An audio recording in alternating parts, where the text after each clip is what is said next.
Hat trick assist. Paulo দিবালার জন্য তো এরকম একটা শুরুই দরকার ছিল। রোমার সিজনের প্রথম ম্যাচ, আর প্রথম ম্যাচে পাওলো দিবালা অ্যাসিস্টের হ্যাট্রিক করলেন। মানে ভাই এর চেয়েও ভালো শুরু তো আর হইতে পারে না। দিবালা দুর্দান্তভাবে তার নতুন সিজনটা শুরু করছেন। এখন ফ্রি সিজনে পাওলো দিবালা কিন্তু দুর্দান্ত পারফরমেন্স করছেন, 4টা গোল করছেন, 2টা অ্যাসিস্ট করছেন। ফ্রি সিজনের সেই দুর্দান্ত পারফরমেন্সের ধারাবাহিকতায় পাওলো দিবালা সিজনের প্রথম ম্যাচে ধরে রাখলেন। পাওলো দিবালা যদি ইনজুরি মুক্ত থাকতে পারেন, এই ইনজুরি হচ্ছে পাওলো দিবালার সবচেয়ে বড় সমস্যা। ইনজুরি ছাড়া পাওলো দিবালার আর কোনো সমস্যা নেই। যদি পাওলো দিবালা ইনজুরি মুক্ত থাকতে পারেন, তাহলে পাওলো দিবালা এই সিজনে যে দুর্দান্ত কিছু করবেন সেটারই একটা ইঙ্গিত তিনি দিয়ে রাখলেন।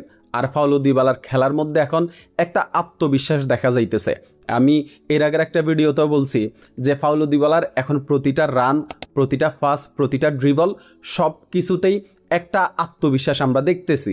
এই আত্মবিশ্বাসটা যদি পাওলো দিবালা শেষ পর্যন্ত থাকে, তাহলে এই সিজনে দিবালা ভালো কিছুই করবেন।